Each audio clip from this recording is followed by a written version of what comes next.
الحمد للہ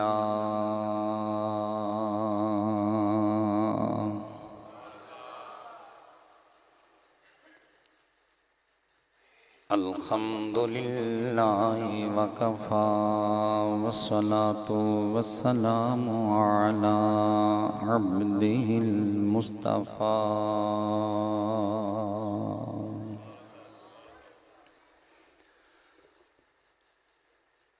خاتم الانبیاء و امام الاتقیاء وعلی آلہ و اصحابہ و ازواجہ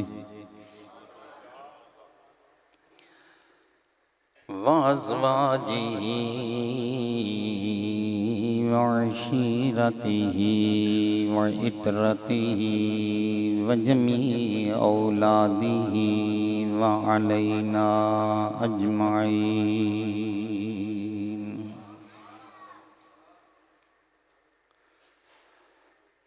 اما بعد فاعوذ باللہ من الشیطان الرجیم بسم اللہ الرحمن الرحیم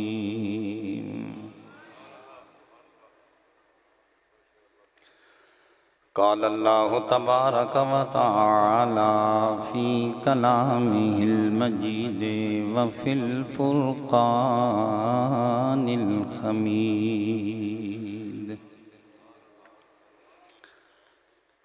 ألم نشرح لك صدرك ووضعنا عنك وزرك الذي أنقض ظهرك ورفعنا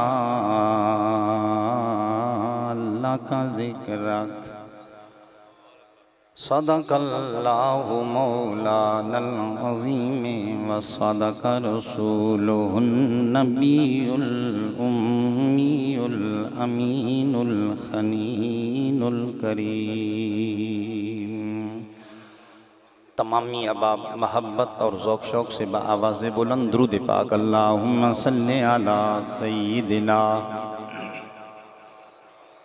ومولانا وملجانا ومأوانا محمد وعلى آلہ وأصحابہ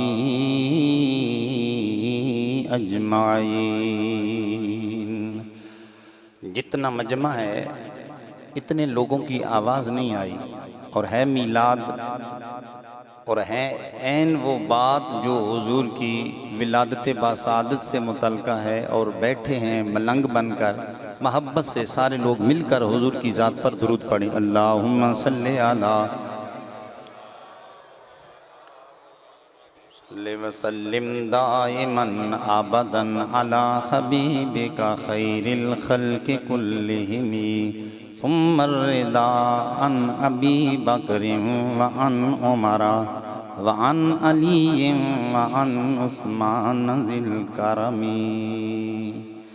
چمک تجھ سے پاتے ہیں سب پانے والے چمک تجھ سے پاتے ہیں سب پانے والے میرا دل بھی چمکا دے چمکانے والے چمک تجھ سے پا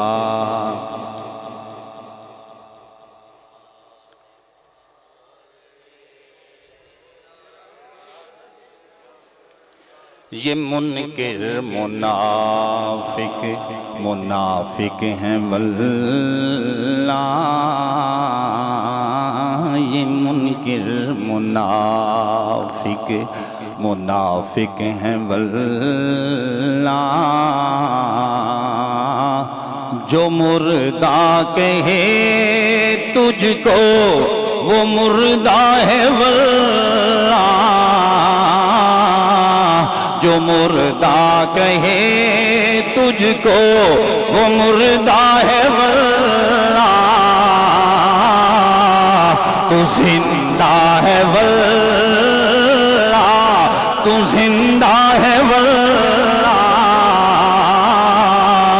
تو زندہ ہے واللہ تو زندہ ہے واللہ تو زندہ.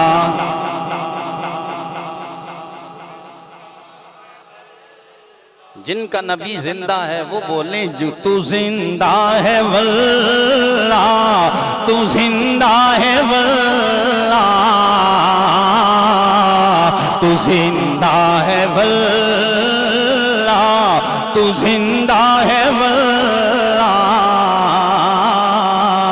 میری چشم عالم سے چھپ جانے والے چمک تجھ سے پاتے ہیں سب پانے والے.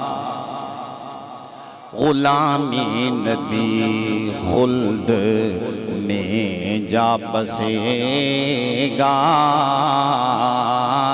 غلامی نبی خلد میں جا بسے گا. جہنم میں منکر منافق جلے گا جہنم میں منکر منافق جلے گا.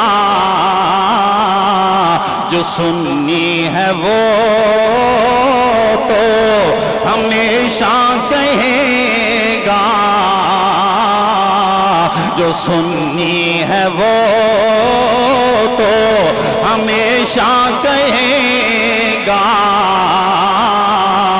رہے گا یوں ہی ان کا چرچا رہے گا رہے گا یوں ہی ان کا چرچا رہے گا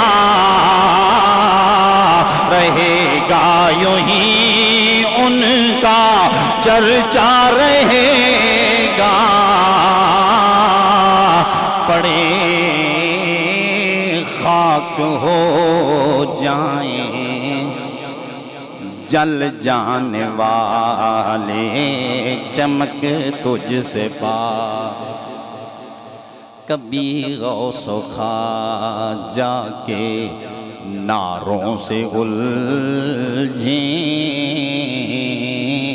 کبھی غوث و خواجہ کے ناروں سے الجھیں کبھی اولیاء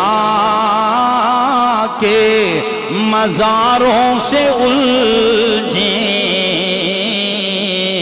تیرا کھائیں تیرے غلاموں سے الجھیں یہ کھا کر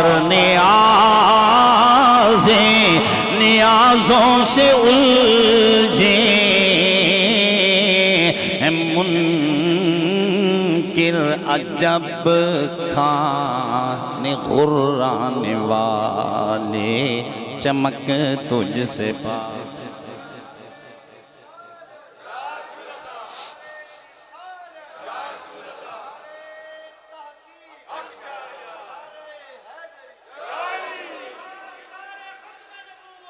زندہ باد ماشاءاللہ.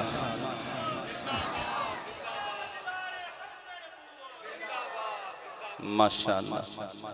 زینت مسند صدارت رونق صفوف علماء فخر السادات حضرت والا شان مخدوم آل سنہ بھرے علاقے کی جان بھرے علاقے کی پہچان ہم سارے لوگوں کی عزت کی آن بان حضرت قبلہ پیر سید صابر حسین شاہ صاحب دامہ اقبالکم العالی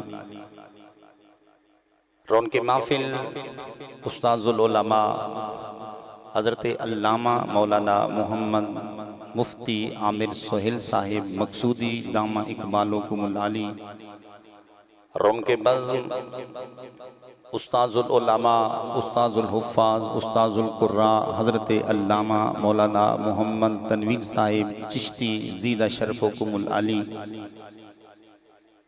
عزت مآب محترم المقام استاذ القراء جناب محترم المقام جناب محمد طیب طاہر صاحب زیدہ شرفکم العلی، صاحبزادہ والا شان حضرت قبلہ پیر سید اسماعیل شاہ صاحب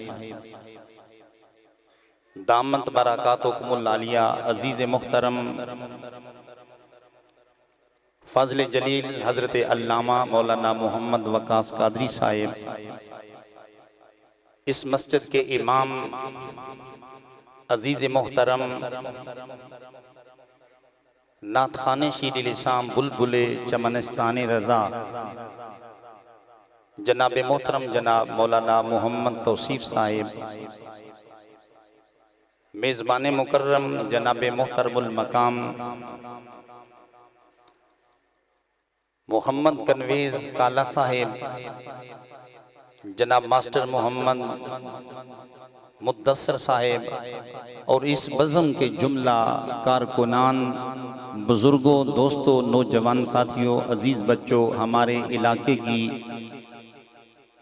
جمی باسی ہستیوں، بزرگوں، دوستوں، نوجوان ساتھیوں، یقیناً میرے لیے اور آپ سبھی احباب کے لیے یہ مسرت کا اور شادمانی کا خوبصورت موقع ہے، جس موقع میں ہم سارے لوگ مل کر اس مدنی ماہی کے ذکر خیر کے اندر اپنے وقت کو لگائے بیٹھے ہیں کہ جن کا ذکر کرنے کے لیے خدا کے ملائکہ بھی رشک کیا کرتے ہیں اور انتظار میں رہتے ہیں، بلکہ وہ محبوب یگانہ خدائے لم یزل کا وہ نادر محبوب، بے مثال اور لاجواب پیارا، نبیوں کا سلطان، جن کی چوکھٹ پر 70,000 ملائکہ صبح کو اور 70,000 شام کو سلام عرض کرنے کے لیے آیا کرتے ہیں، ہم اپنی عزت پر ناز کرتے ہیں کہ جس رب کی ذات نے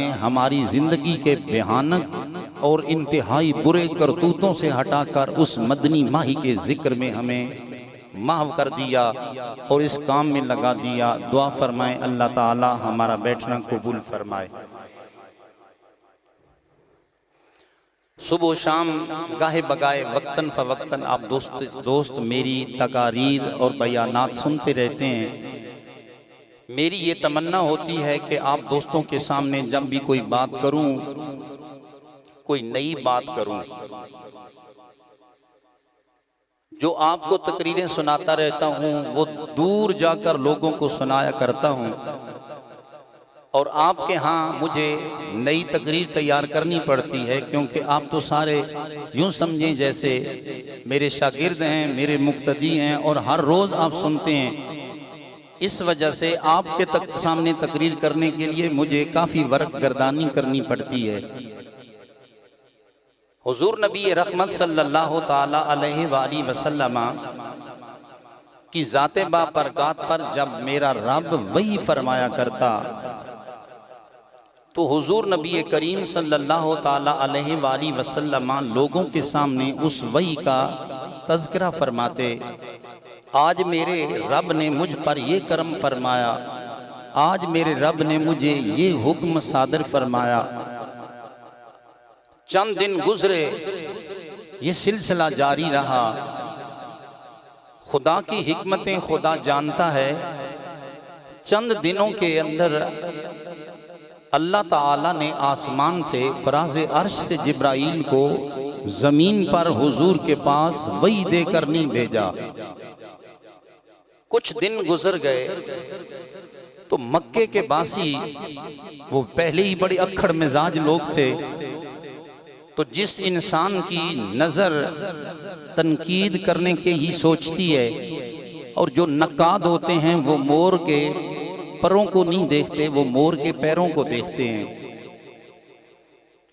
وہ مکے کے لوگ کہنے لگے، لگتا ہے کہ جن کو یہ کہتے تھے کہ وہ رب ہماری جانب وحی کرتا ہے وہ ان سے روٹھ گیا ہے،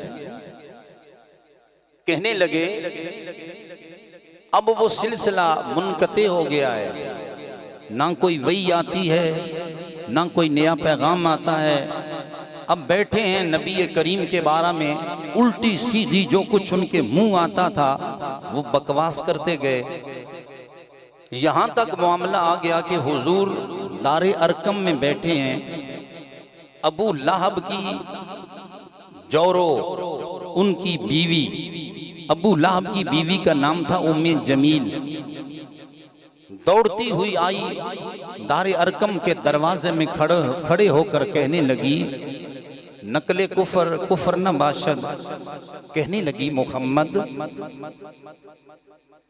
لگتا ہے تیرا شیطان تجھ سے روٹ گیا ہے، یعنی اس نے جو حضور فرمایا کرتے تھے نا کہ میرا رب میری جانب وحی کرتا ہے، اس نے کہا کیا وہ شیطان روٹ گیا ہے، تیری جانب وحی نہیں بھیجتا، ہم تجھے کہتے تھے کہ تو کس سے کہانیاں بناتا ہے، ایسے کرتا ہے ویسے کرتا ہے، اس وقت ہماری بات نہیں سنا کرتے، بتاؤ اب کیا بنا؟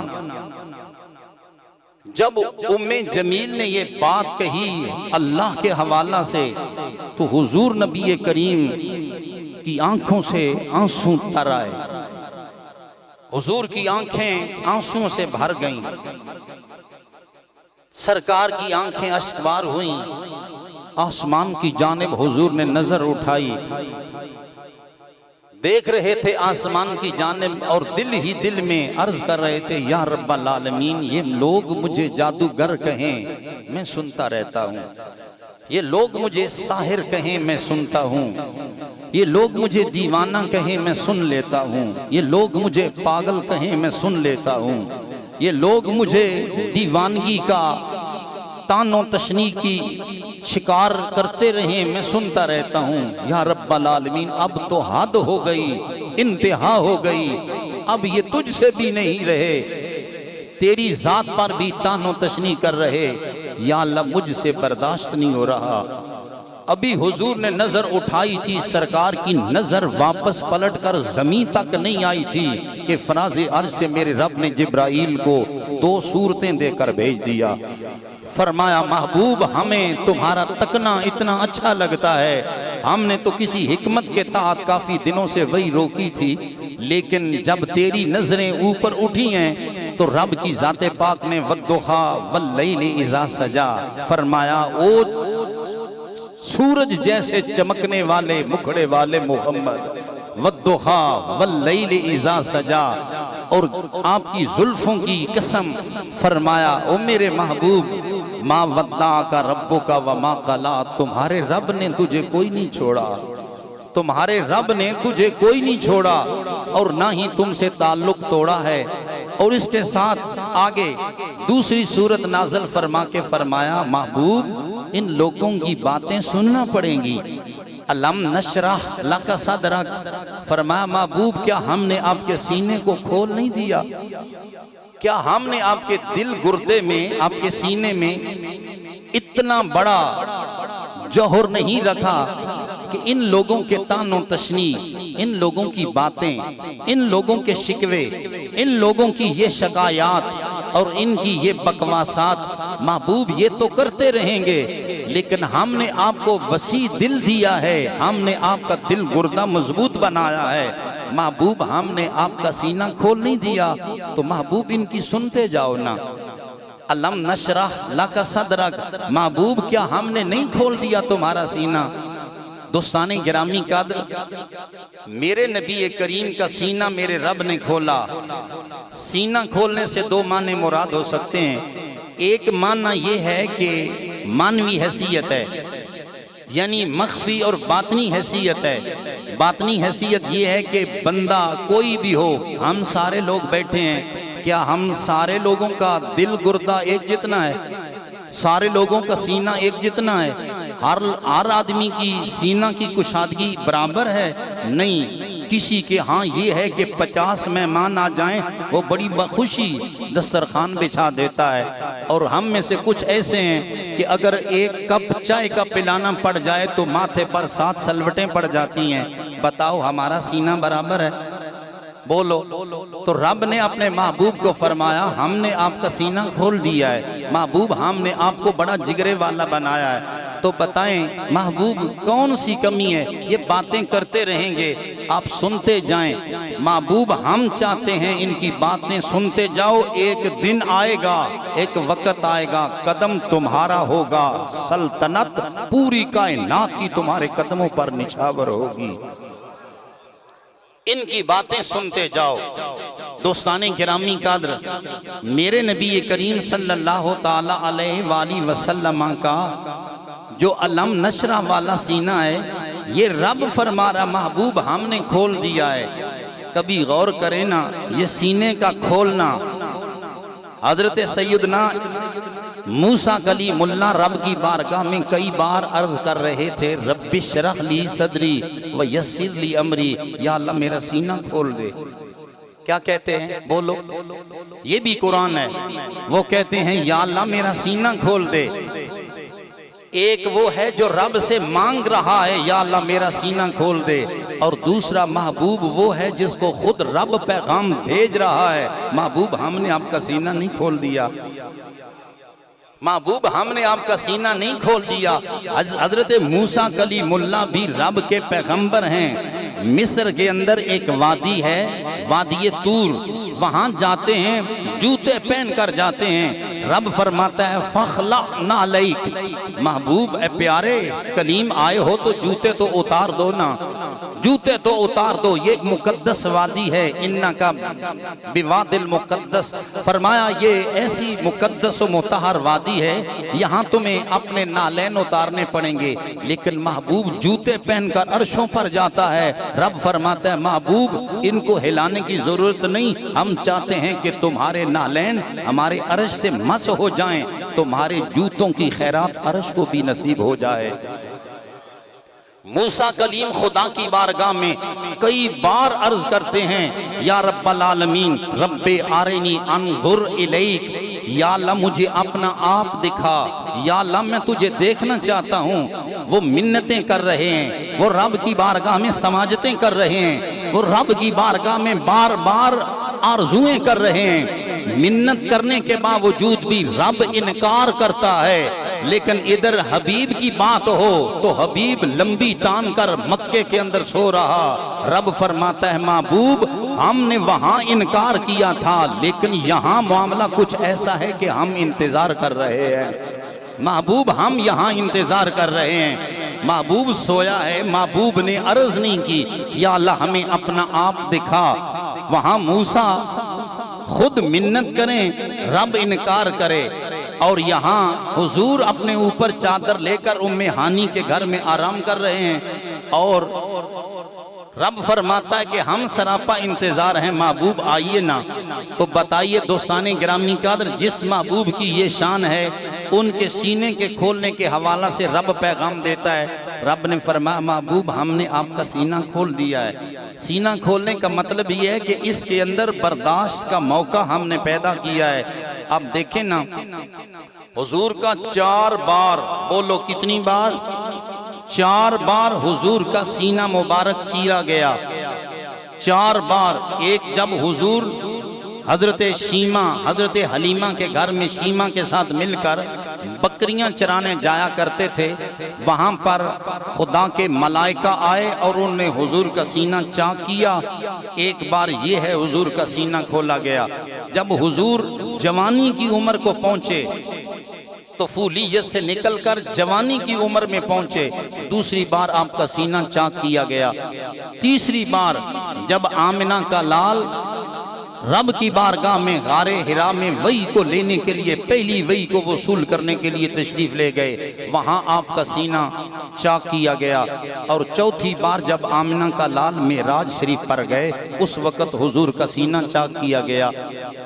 سینہ چاک کرنے کا یہ ہے ظاہری مطلب، جس کو لوگ جانتے ہیں کہ سرکار کا سینہ کشادہ کیا گیا.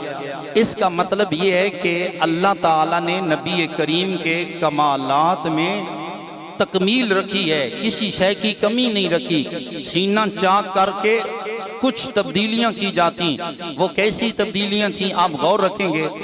علمی باتیں عموماً سنی نہیں سنتے، سنی چاہتے ہیں کہ دوڑے پر دوڑا ہو اور ایک شیر کے بعد دوسرا شیر ہو اور دھاگا ٹوٹے نہیں. یہ ہمارے علاقے میں رسم ہے، لیکن آپ غور کریں گے حضور کا سینہ اس لیے چیرا گیا. دیکھیں نا، ہمارے ہاں ایک بچہ پیدا ہو، اس کے ہاتھوں پر ناخن نہ ہو، پیدا ہو ناخن نہ ہو، آپ کہیں گے کہ یار بچہ تو بڑا سونا ہے لیکن اس کے ناخن نہیں ہیں. یہ ناخن انسان کے لیے ضروری ہیں یا نہیں؟ بولو، بات سمجھیں. ناخن ضروری ہیں یا نہیں؟ ناخن اللہ تعالیٰ دیتا ہے، لیکن جب یہ بڑھ جاتے ہیں تو پھر ان کو آگے سے کاٹا جاتا ہے. اب ایک بندہ یہ کہے کہ یہ کاٹے کیوں جا رہے ہیں؟ تکمیل کے لیے ناخنوں کا ہونا ضروری ہے، اور حسن کے لیے ان کا کاٹنا بھی ضروری ہے. حسن کے لیے ان کا آگے سے تراشنا بھی ضروری ہے. تو حضور نبی کریم کو میرے رب کی ذات پاک نے جب بچپن میں ہیں سرکار، بچپن میں بچوں کی عادت ہوتی ہے لڑائی جھگڑا کرنا، بچوں کی عادت ہوتی ہے لڑائی جھگڑا کرتے ہیں. چھوٹے بچے ایک دوسرے کو گالیاں دیتے ہیں، ایک دوسرے سے وہ دھینگا مشتی کھیلتے ہیں، ایک دوسرے کے غلط سیدھے نام لیا کرتے ہیں. میرے رب کی ذات پاک نے آمنہ کے لال کو بڑا با کمال، بڑا با عزت بنایا ہے.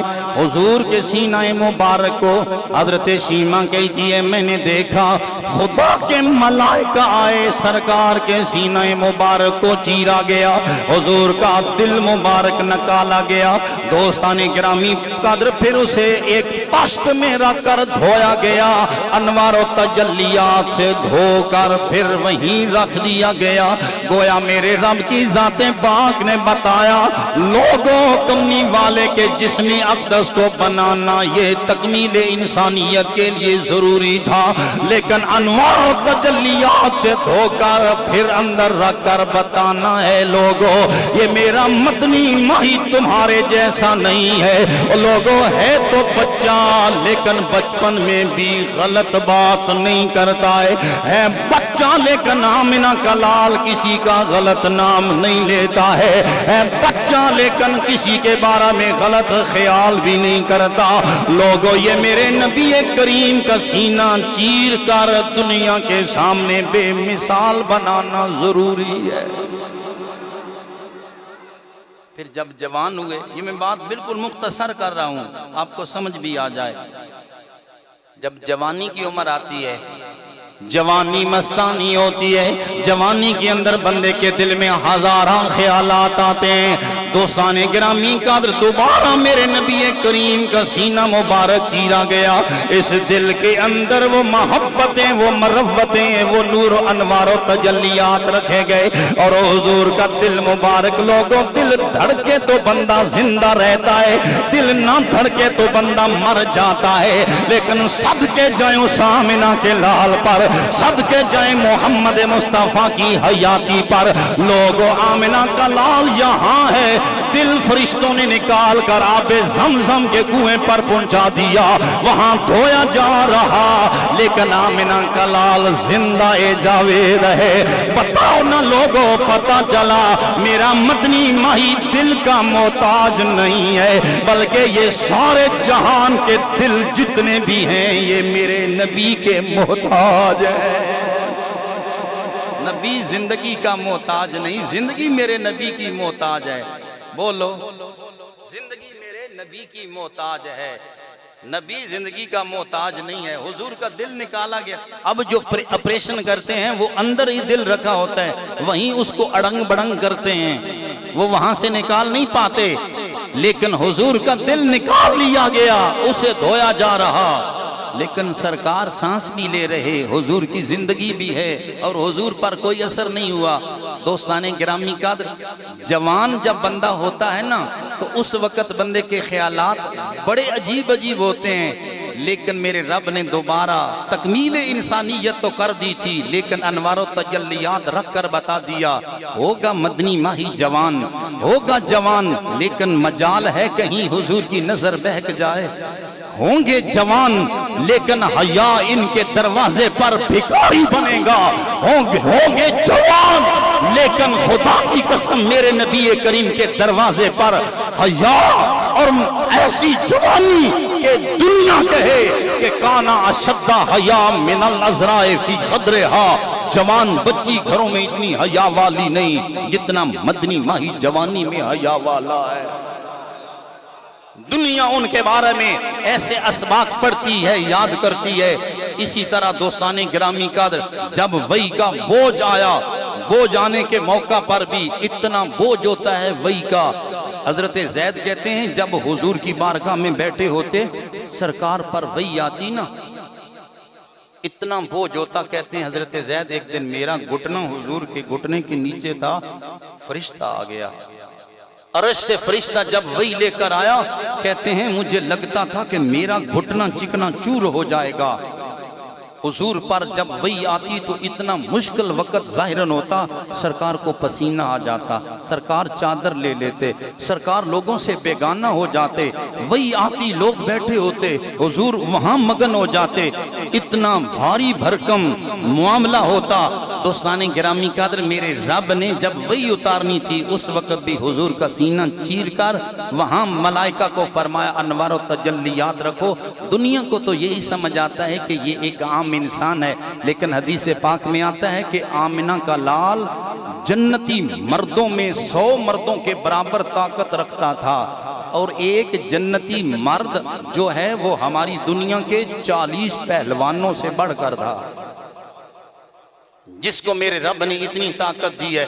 اور اسی طرح جب معراج کی رات آمنہ کا لال گیا، ہم نے یہاں جانا ہو نا حج پر، میں بالکل اختصار سے حضور کا وہ سینہ مبارک چیرنے کی بات کی ہے، حج پر جانا ہو تو پہلے مولانا طیب طاہر صاحب جاتے ہیں ہسپتال میں، ٹیکے لگواتے ہیں۔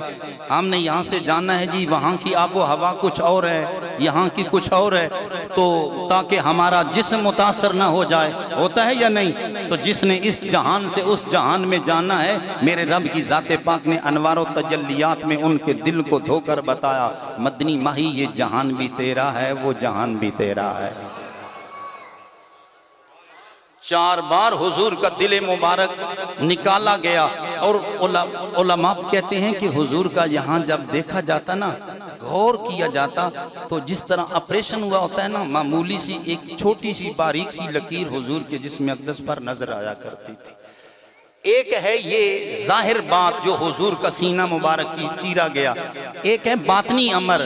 باطنی امر کا یہ ہے کہ حضور کے سینے کے اندر رب نے بڑی طاقت رکھی تھی، علم رکھا تھا، سمجھ رکھی تھی، اور حضور اس کو برداشت کیا کرتے تھے۔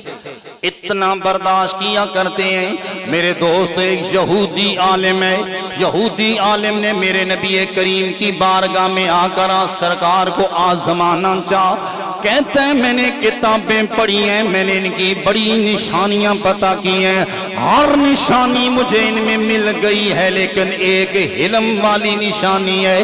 علم والی نشانی کا مطلب یہ ہے کہ مجھے سمجھ نہیں آئی ان کے اندر برداشت کتنی ہے، یہ کتنے علم والے ہیں، کتنے برداشت والے ہیں، کتنے صبر والے ہیں، کتنے قناعت والے ہیں، کتنے ٹالرنس والے ہیں۔ برداشت دیکھنا چاہتا ہے یہودی عالم ہے، آج وہ پرکھنے کے لیے آیا، سرکار کی مجلس میں آیا، کہنے لگا میں چاہتا ہوں کہ تمہارے ساتھ میرا لینا دینا بن جائے، تمہارے ساتھ میں سودا کرنا چاہتا ہوں۔ حضور کے ساتھ لینا دینا کیا کسی چیز کا، میرے دوستوں کہنے لگا کہ تم رقم فلاں دن دے دینا، کوئی حرج نہیں ہے۔ لوگوں سرکار نے فرمایا ٹھیک ہے تم آ جانا، میں اس دن رقم دے دوں گا، لیکن ہے یہودی۔ دوستان گرامی کا ابھی وہ دن نہیں آیا کہ حضور اپنے مجمع میں بیٹھے ہیں، سرکار کے صحابہ بھی بیٹھے ہیں، آنے والا یہودی آ کر دھڑام سے حضور کی بارگاہ میں بیٹھا، کہنے لگا اے محمد کل وقت آنے والا ہے، میرا تم نے حساب کتاب بے باک کرنا ہے، تمہیں یاد ہو کہ نہ یاد ہو کل تم نے میری رقم دینی ہے۔ پھر حضور نے فرمایا ہاں ہاں مجھے یاد ہے کل میں تمہاری رقم، بولو میں دے دوں گا۔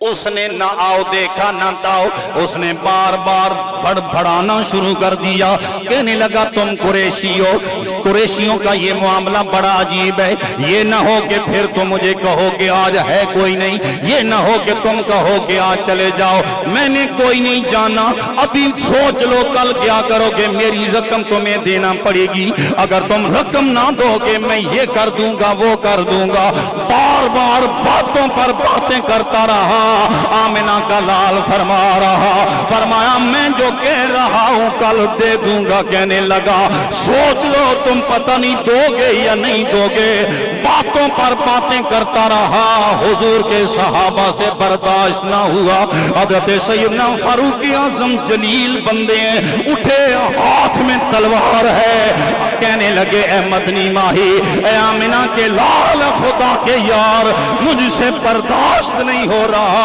یہ کون اتنی زیادہ زبان درازی کر رہا ہے، مجھے حکم دو یا رسول اللہ اس کا سر اس کے تن سے جدا کر کے رکھ دوں۔ کچھ ڈیوٹی ہماری ہے، کچھ میرے نبی کریم کے دل گردے کی بات ہے۔ حضرت فاروق اعظم فرمانے لگے یا رسول اللہ مجھے حکم دو، میں اس کا سر قلم کرنا چاہتا ہوں۔ آنے والا اتنا نہ ہنجار اکھڑ مزاج بندہ ہے، اس نے کپڑا حضور کے گلے میں ڈال دی۔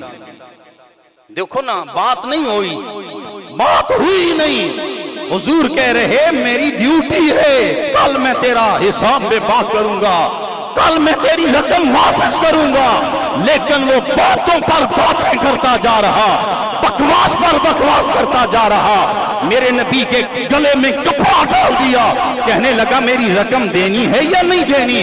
حضور فرما رہے دے دوں گا، وہ کہتا ہے صحیح بتاؤ دو گے یا نہیں دو گے؟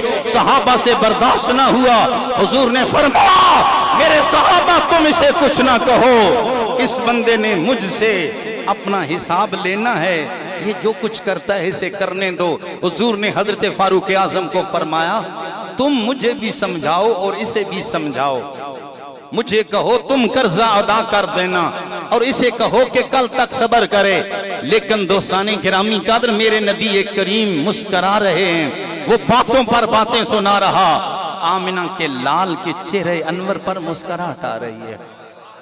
علم نشرح لک صدرک، محبوب ہم نے آپ کا سینہ کھول دیا ہے، ہم میں سے کوئی ہمارے ساتھ کر کے دیکھو تو صحیح، کوئی معمولی سی چین بجا بھی کرے تو صحیح، ہم اس کے منہ پہ ایسا زناٹے دار تھپڑ ماریں گے کہ وہ اٹھنے کے قابل نہ ہو، لیکن خدا کی قسم ہے نبیوں کے سرتاج ہے کائنات کے امام، لیکن اس ایک یہودی بندے کے سامنے اتنی میرے حضور نے برداشت کی کہ صحابہ کہتے ہیں ہم سے برداشت نہیں ہو رہا۔ تو دوستان گرامی قدر میرے حضور نے فرمایا عمر اس کو جھڑکو نہیں، جاؤ اس کا قرض واپس کرو، اس کو قرض دو، اور حضور نے ساتھ یہ بھی فرمایا کہ کچھ اس کے قرضے سے زیادہ بھی دے دیں۔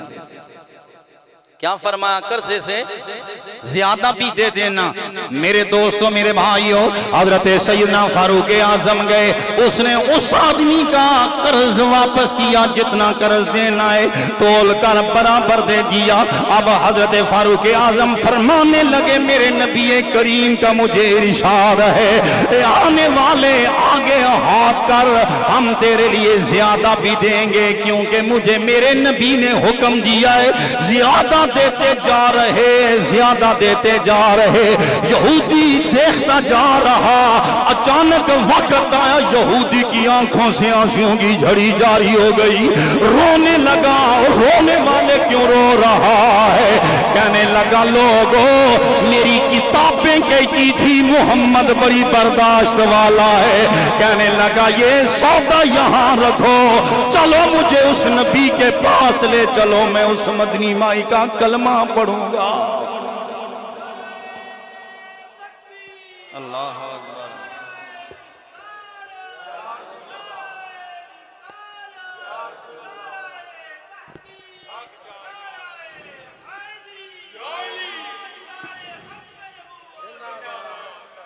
اتنا بڑا حوصلہ کائنات میں کسی کا ہے؟ بولو۔ حضور نے فرمایا اسے دو اور کچھ زیادہ بھی دو، جب اس آدمی کو کچھ زیادہ دیا گیا وہ مسکرانے لگا، اس نے حضور کا کلمہ پڑھا، لیتا بنا اور نکلنے لگا۔ سرکار نے صحابہ کو فرمایا اے میرے صحابہ، عمر مجھے پتا کل اگر تیری تلوار نیام سے نکل آتی اور اس بندے کا گلا تم اتار دیتے، یہ جہنم کی وادی میں جل رہا ہوتا، لیکن میری آنکھیں دیکھ رہی تھیں کہ یہ بندہ جہنم میں نہیں جانا چاہیے، میں نے برداشت کیا، میں نے حلم کا مظاہرہ کیا، اب وہ مسکراتا بھی جا رہا، کہنے لگا اے محمد، جہان میں تم جیسا کسی ماں نے پتر ہی کوئی نہیں جنا ہے۔ یا رسول اللہ تم جیسا۔ اب وہ پہلے یہودی تھا، اب وہ حضور کی نعتیں پڑھتا جا رہا، حضور کی توصیف بیان کرتا جا رہا، حضور کے ذکر میں مگن ہے۔ حضور نے فرمایا اب یہ جنتی بن کے جا رہا ہے۔ بتائیں الم نشرح لک صدرک، محبوب ہم نے آپ کا سینہ کھول دیا ہے۔ یہ ہے آمنہ کے لال کے سینہ۔ آگے رب کی ذات پاک نے فرمایا الم نشرح لک صدرک ووضعنا عنک وزرک، محبوب ہم نے آپ کے بوجھ کو آپ سے اتار دیا ہے، آپ کے بوجھ کو ہم نے آپ سے وَوَضَعْنَا عَنْكَ وِزْرَكَ، اے محبوب گرامی ہم نے آپ کا بوجھ ہلکا کر دیا۔ وزرہ کا معنی ہوتا ہے محبوب، وزر کہتے ہیں بولو بوجھ کو، عربی زبان کا لفظ ہے وزر، وزر کا معنی ہوتا ہے بوجھ۔ یہ جو وزیر ہیں ہوتے ہیں نا، یہ بھی وزیر کا لفظ بھی وزر سے نکلا ہے، یہ بوجھ اٹھایا کرتے ہیں۔ اصل ڈیوٹی بادشاہ کی ہوتی ہے، اصل ڈیوٹی ساری بادشاہ کی ہے، لیکن وزیر بن گیا، وزیر اس کی ڈیوٹی اٹھا لیتا ہے۔ کوئی وزیر پیٹرولیم بن گیا، کوئی وزیر خوراک بن گیا، کوئی وزیر جج بن گیا، کوئی عدالت کا ماہر بن گیا، کوئی کسی محکمے کا بن گیا۔ اصل ڈیوٹی بادشاہ کی ہے، وزیر بوجھ اٹھایا کرتے ہیں، اسی وجہ سے انہیں وزیر کا نام دیا جاتا ہے۔ خدا کی قسم میرے رب کی ذات پاک نے فرمایا او میرے یار آمنہ کے لال، گھبرانے کی ضرورت نہیں ہے، ہم نے تمہارا بوجھ ہلکا کر دیا ہے۔ یا رسول اللہ کیسے ہلکا ہوگا؟ فرمایا اگر دنیا والوں کے وزیر ہوں ان کا بوجھ ہلکا ہو جاتا ہے، تو آمنہ کے لال نے فرمایا لوگوں میرے بھی میرے رب نے مجھے وزیر دیے ہیں، دو وزیر میرے دنیا میں رہتے ہیں، دو وزیر میرے آسمانوں میں ہے۔ دنیا میں رہنے والا ایک صدیق اکبر ہے، ایک فاروق اعظم ہے، اور عرشوں پر رہنے والا ایک جبرائیل ہے، ایک میکائیل ہے۔ حضور کے وزیر بوجھ ہلکا کیا یا نہ کیا میرے نبی کے وزیروں نے حضور کا؟ سمجھاؤں کیسے بوجھ ہلکا کیا؟ سرکار نے کلمہ پڑھنے پڑھانے کی بات چھیڑی، دنیا حضور کے ساتھ اختلاف کرنے لگی، کوئی مانتا ہے کوئی نہیں مانتا، لیکن سرکار نے فرمایا لوگوں جتنے لوگوں کو میں نے کلمے کی بات کہی ہے ہر کسی نے کچھ نہ کچھ وہاں پر رکاوٹ کا ماحول بنایا، لیکن ایک میرا وزیر حضرت صدیق اکبر ہے، ایسا وزیر ہے کہ میں نے بات کی ہے حضرت صدیق مان گیا ہے۔ صدیق اکبر نے وہ بات بڑی جلدی ماننی ہے۔ حضور نے فرمایا سارے لوگوں کے احسانات کا میں نے جواب دے دیا ہے، لیکن صدیق اکبر کے احسانوں کا بدلہ رب چکائے گا۔ یہ میرے نبی کے زمینی پہلے وزیر ہیں، بولو بولو۔ اتنے بڑے بوجھ اٹھانے والے صدیق اکبر ہیں میرے دوستوں، میرے نبی کریم کا کلمہ صدیق اکبر نے پڑھا تو آج بوجھ اٹھانے کا وقت آیا، گھر سے نکلے حضرت صدیق اکبر عثمان غنی کے دروازے پر گئے، فرمایا کلمہ پڑھو۔ حضرت عثمان غنی بھی صدیق اکبر کے کہنے پر کلمہ پڑھ رہے ہیں۔ حضرت طلحہ، حضرت زبیر، حضرت سعد، حضرت سعید، حضرت عبد الرحمن بن عوف، یہ 6-7 بندے پہلے دن صدیق اکبر رسول اللہ کے دروازے پر لے آئے، یا رسول اللہ کلمہ پڑھاتے تھے، آج صدیق اکبر تمہارا بوجھ اٹھانے والا وزیر بنا ہے۔ پہلے دن یہ 7 بندے صدیق اکبر کا تحفہ قبول فرما لو۔ بوجھ اٹھایا کہ نہیں بوجھ اٹھایا؟ بولو، نہیں بوجھ اٹھایا؟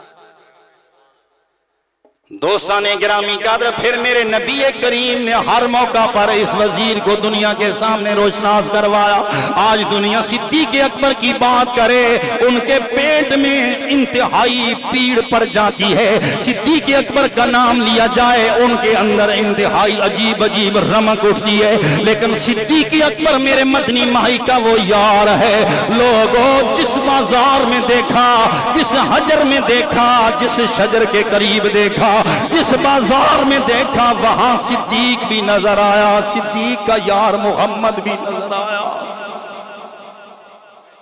کیسے نظر آیا؟ بدر کا میدان ہے، حضور رو رہے ہیں، یا اللہ یہ 313 بندے ہیں، اگر یہ ختم ہو گئے تو کلمہ پڑھنے والا کوئی نہیں رہے گا۔ یا اللہ یہ 313 ہیں، میرے پاس بس اس کے بعد کوئی نظر نہیں آ رہا۔ صدیق اکبر نے دیکھا مدنی ماہی رو رہا، آگے بڑھے، حضور کے کندھے پر ہاتھ رکھ کر عرض کی، یا رسول اللہ رونا بس کیجئے، رب کرم فرمائے گا۔ اور لوگوں، خدا کی قسم وزیر ہو، ایسا با کمال وزیر ہو کہ حضور کی آنکھوں سے آنسو برس رہے۔ صدیق اکبر ڈھارس بندھوا رہا، حضور کا حوصلہ بلند کروا رہا۔ یہی وقت گزرا کہ میرے رب کی ذات پاک نے عرشوں سے ملائکہ کو بھیجا، فرمایا ہمارا یار رو رہا ہے، آج جاؤ نا بدر کے میدان کا نقشہ الٹ کر رکھ دو۔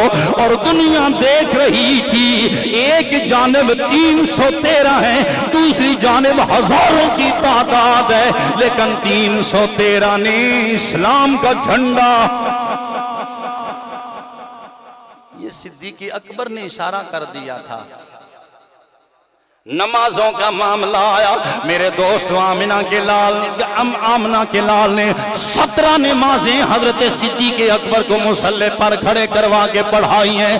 آخری نماز کا وقت آیا، ادھر حضور اپنے گھر اور حجرہ سے نکلے، ایک بندے کے کندھے پر ہاتھ ہے، ایک جانب حضرت علی المرتضیٰ ہے، دوسرا کندھا حضرت عباس کے کندھے پر ہے۔ حضور حجرے سے نکل کر نماز میں آنا چاہ رہے۔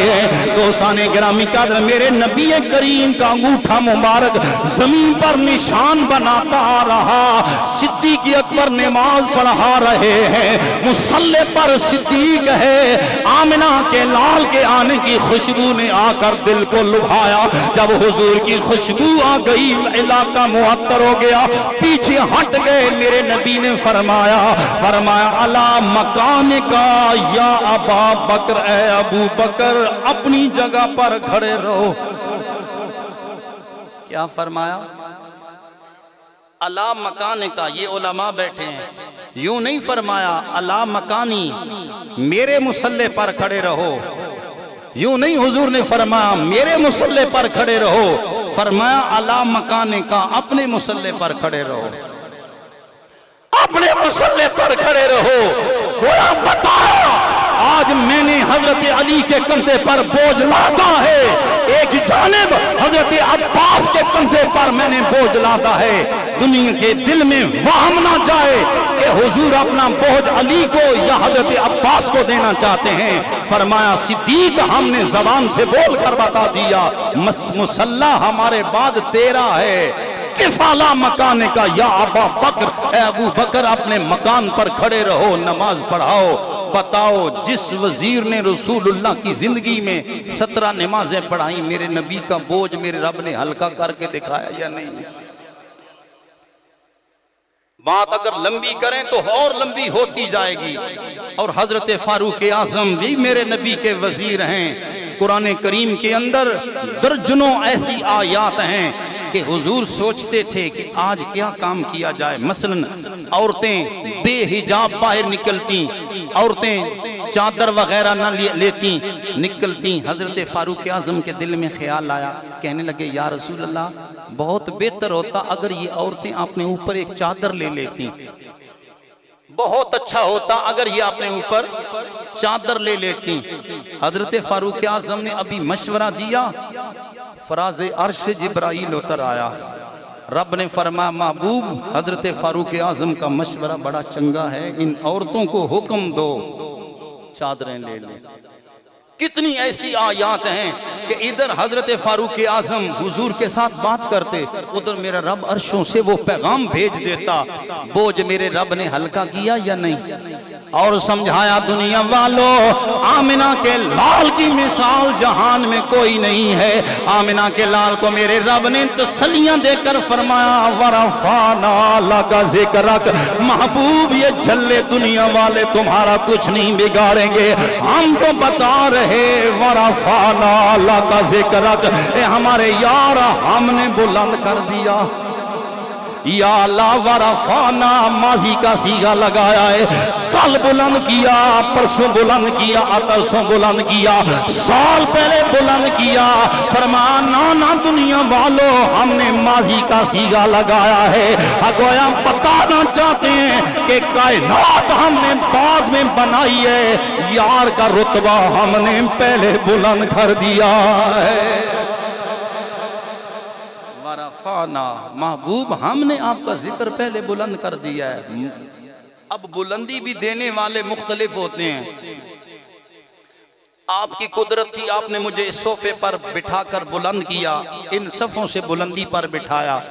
کوئی اور ہو تو وہ اس سے بڑی جگہ پر بٹھا دے گا، لیکن ہماری قدرت ختم ہو جائے گی، ہماری طاقت جواب دے گی، لیکن جن کی عظمتوں کو بلند کرنے والا خدا ہے، پتہ چلے گا لوگوں نہ رب کی قدرتوں کی کوئی انتہا ہے، نہ آمنہ کے لال کی رفتوں کی کوئی انتہا ہے، نہ رب کی طاقت کو کوئی بندہ شمار کے تار میں لا سکتا ہے۔ جب رب کی طاقت کا کوئی علم نہیں تو رسول اللہ کے درجات کا بھی کوئی پتہ نہیں۔ یہ نہیں رب نے فرمایا کہ ورفعنا ذکرک، محبوب ہم نے تمہارا ذکر بلند کر دیا۔ فرمایا لک ذکرک، محبوب ہم نے آپ کا ذکر آپ کے لیے بلند کر دیا ہے۔ یہ جو لام لگایا ہے نا، لام یہ ملکیتی لام ہے۔ علماء بیٹھے ہیں، گویا میرے رب نے فرمایا میرے یار ہم نے تمہیں تمہیں رفتوں کا مالک بنا دیا۔ جتنی بھی جہاں کے اندر رفتیں ہیں، عزتیں ہیں، جتنے بھی کسی کو مقام ملتے ہیں وہ فقط تمہارے دروازے سے ہو کر ملتے ہیں۔ اگر کوئی بندہ جہان کا بہت بڑا انسان بننا چاہے، تمہارے در کی دریوزہ گری نہ کرے، تمہارے در کی نوکری نہ کرے، تمہارے دروازے سے ہو کر نہ جائے، خدا کی قسم وہ بھسم ہو جائے گا۔ ہمیں قبول نہیں ہے، ہمیں قبول وہی ہے جو تمہارے دروازے پر آئے، تمہارے دروازے سے ہو کر آئے گا، وہ مقدر کا سکندر کہلائے گا۔ پہلے تمہارے دروازے پر آنا پڑے گا، اور آپ کو ہم نے مالک بنا دیا ہے۔ ورفعنا لک ذکرک، یہ جو لام لگا ہے یہ ملکیت کا ہے۔ اب حضور کے پاس، اور یاد رکھیں میں عموماً جمعے کے موقع پر آپ دوستوں کو یہ بتاتا ہوں کہ رب خالق ہے، خالق کائنات رب ہے، مالک کائنات آمنہ کے لال کو رب نے بنایا۔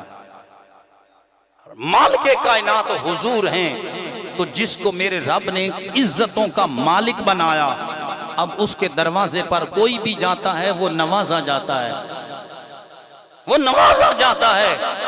دیکھیے بندے کا نام ہے بہرام، ہے مجوسی، رہتا ہے بغداد میں۔ حضرت عبداللہ ابن مبارک رات کو سوئے، ان کی خواب میں حضور آئے، سرکار نے عبداللہ ابن مبارک کو فرمایا عبداللہ ابن مبارک اٹھو، اٹھ کر بغداد میں جاؤ، فلاں مجوسی بندہ سویا ہوگا، اس کا نام ہے بہرام، اس کو کہو کہ ہم تجھے ساتھ لے کر جنت میں جائیں گے، تجھے لے کر جنت میں جائیں گے۔ کس کو کہا؟ بولو، بہرام ہے کون؟ مجوسی۔ حضرت عبداللہ ابن مبارک بہت بڑے عالم بھی ہیں، سوچنے لگے کہ وہ مجوسی ہے اور حضور اسے جنت میں لے کے جائیں گے، سمجھ نہیں آتی، اور جاؤں تو کس منہ سے جاؤں، اسے کیا پیغام دوں کہ تجھے رسول اللہ کہہ رہے ہیں کہ تجھے ساتھ لے کر جنت میں جائیں گے۔ سوچ کے سمندر میں پڑے، لیکن مرتے کیا نہ کرتے، جب حضور نے حکم دیا تھا پھر اٹھے، پھر چلے گئے بغداد کے اندر۔ لوگوں سے سوال کیا یہاں کوئی بہرام نامی بندہ رہتا ہے؟ لوگوں نے بتایا ہاں رہنے والا بہت بڑا مالدار بندہ ہے، یہاں رہتا ہے، نام اس کا بہرام ہے، انتہائی کمال والا، دنیا اسے بڑے سیلوٹ کرتی ہے، دنیا ان سے بڑے سلام کرتی ہے۔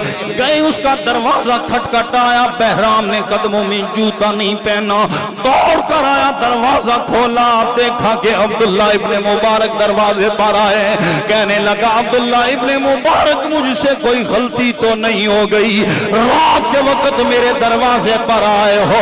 حضرت عبداللہ ابن مبارک نے فرمایا تجھ سے غلطی کوئی نہیں ہوئی، مجھے میرے نبی نے تیرے دروازے پر بھیجا ہے، میں خود نہیں آیا، میرا نبی فرما رہا ہے ہم تجھے جنت میں لے کے جائیں گے، جنت میں لے کر جائیں گے۔ وہ بہرام بھی سوچنے لگا کہ میں جنت میں جاؤں گا حضور کے ساتھ، کیسے جنت میں جاؤں گا؟ عبداللہ ابن مبارک فرمانے لگے اے اللہ کے بندے مجھے بتا تو نے کوئی چنگا کام کیا ہو، کوئی اعلیٰ کام کیا ہو، کوئی عمل والا کام کیا ہو۔ بہرام نے اپنے سر پر ہاتھ رکھا، آنکھیں بند کی، کہنے لگا ہاں مجھے یاد آ گیا، مجھے یاد آ گیا ہے، میں نے ایک بڑا کام کیا ہے۔ کہنے لگے بتا کیا کام ہے؟ کہنے لگا تھوڑا سا عرصہ گزرا، میں نے اپنے بچے کی شادی کی، ولیمہ کیا، دن کا وقت گزرا، دنیا ولیمہ کھانے کے لیے آئی، رات کا وقت ہوا، پچھلی رات کا پہر تھا، میرا دروازہ کسی نے کھولا، میں جب دروازے پر گیا میں نے دیکھا کہ وہاں میرے دروازے پر ایک بوڑھی عورت ہے، ہاتھ میں دیا لے کر آئی ہے، دیا ٹمٹما رہا ہے، کہنے لگی اے بہرام مجوسی تیرے دروازے پر مجھے مجبوری لے آئی ہے، اس دیے کے اندر تیل نہیں ہے، میرے بچے رات کو سوتے نہیں ہیں، میرے بچوں کو نیند نہیں آتی، اندھیرے کے اندر کرم کر دے، اس دیے میں تھوڑا سا تیل ڈال دے۔ کیا کر دے؟ بات سمجھ آ رہی ہے کہ سر لگاؤں تو شعر پڑھوں؟ کنوے صاحب کی ماننی پڑتی ہے نا، اس دیے میں تھوڑا سا تیل ڈال دے، میرے بچے نہیں سوتے۔ بہرام سوچنے لگا لگتا ہے کوئی غریب عورت آئی ہے، لگتا ہے کوئی بیچاری یہ کنگال عورت ہے، کہنے لگا اللہ کی بندی مجھے بتا آج دن کو میرے بچوں کا ولیمہ تھا، سارے جہان والوں کو میں نے دعوت دے رکھی تھی، تو نے کھانا کھایا ہے یا کوئی نہ؟ کہنے لگی کتنے دن گزر گئے میرے بچوں کے پیٹ میں کوئی لقمہ نہ گیا، ہم کوئی نہیں آئے، ہمیں کوئی علم نہ تھا۔ بہرام کہنے لگا رکو میں ذرا پتہ کرتا ہوں میرے گھر میں اگر کھانا بچائے گیا، اندر سے کچھ کھانا مل گیا، پہلے تیل اٹھا لایا، اس عورت کے دیے میں تیل ڈالا، پھر گھر سے کھانا اٹھا کر لایا، سوچ کے سمندر میں گیا یہ بیچاری بوڑھی ہے، رات کا وقت ہے، اس کے ہاتھ میں دیا ہے، گھر میں کیسے پہنچے گی؟ کہنے لگا تم دیا لے کر چلو، یہ روٹی اور کھانا میں پہنچا کے آ جاتا ہوں۔ کہنے لگا میں اس عورت کے پیچھے پیچھے چلتا گیا، وہ گھر میں گئی، میں نے دیکھا اس کے چھوٹے چھوٹے بچے بل بلا رہے تھے، بھوک کی شدت کی وجہ سے ان کی کمر دوری ہو چکی تھی۔ وہ کہنے لگے اماں جان یہ کون ہمارے پیٹ کا لقمہ لے کر آیا؟ اماں جان یہ کون عزت ماں بندہ آیا ہے؟ ماں نے بتا میرے بیٹو علاقے کا سردار ہے، علاقے کا بہت بڑا انسان ہے، اس کا نام ہے بہرام۔ دوستان گرامی قدر جب ماں نے بتایا بچے کہنے لگے اماں جان کھانا یہاں رکھ دو، پہلے ہم بہرام کے لیے دعا کریں۔ بہرام کہنے لگا مجھے اللہ کی بندی تو مجھے یہ بتا تو کہیں سے کسی سے کچھ مانگ کیوں نہیں لیتی؟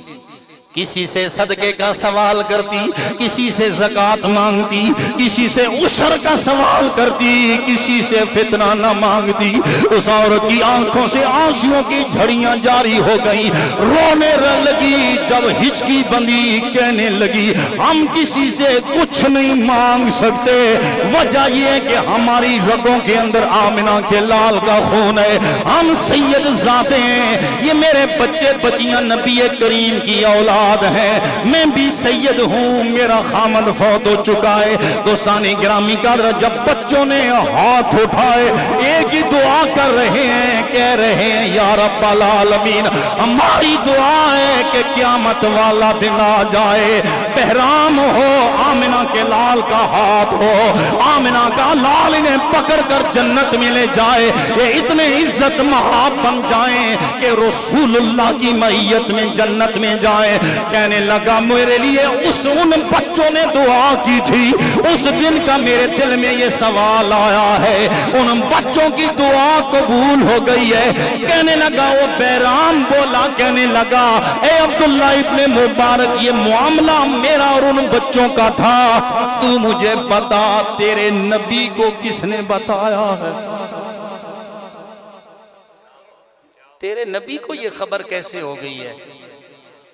عبداللہ ابن مبارک نے کہا ہمیں بس اتنا پتا ہے کہ پتھر کے اندر کلیجہ نہیں ہوتا، آمنہ کا لال پتھر کے اندر چھپی ہوئی چیزوں کو جانتا ہے۔ کہنے لگا او لوگوں میرا دل کہہ رہا ہے جو نبی اتنا دور رہ کر ہمارا معاملہ سن رہا تھا، ہماری بات کو جان رہا تھا، وہ نبی سچا ہے، وہ نبی سچا ہے۔ اے عبداللہ ابن مبارک اللہ مجھے گلے لگا کر مجھے اس نبی کا کلمہ پڑھا دے۔ کہنے لگا لا الہ الا اللہ محمد رسول اللہ۔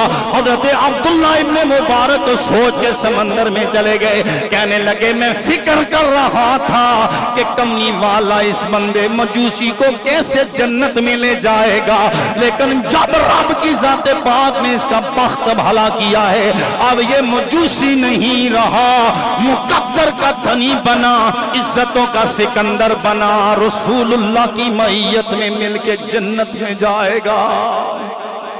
بولو کیا کیسے جائے گا؟ سب کہہ دو نا کہ سب سے اولا والا ہمارا نبی، سب سے والا ہمارا۔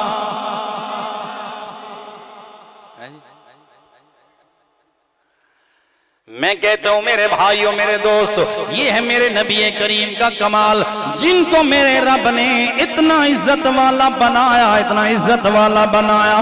فرمایا محبوب گرامی ہم نے آپ کا سینہ کھول دیا ہے، ہم نے آپ کی شان کو بلند کر دیا ہے، اور مدتوں بعد جو میرے نبی کے گھرانے والوں سے ذرا محبت سے پیش آئے، میرا رب اتنا حیا فرماتا ہے، اتنا حیا فرماتا ہے، یار کے صدقے اس مجوسی کو جنت میں ڈیرا دے رہا ہے، تو جو 1450 سال بعد اس نبی کے دروازے پر جھوک لگا کر بیٹھے اور سرکار کے منگتے اور بیکاری بن کر بیٹھے، بتاؤ نا میرا نبی اپنے ماننے والوں کو کتنا نوازتا ہوگا۔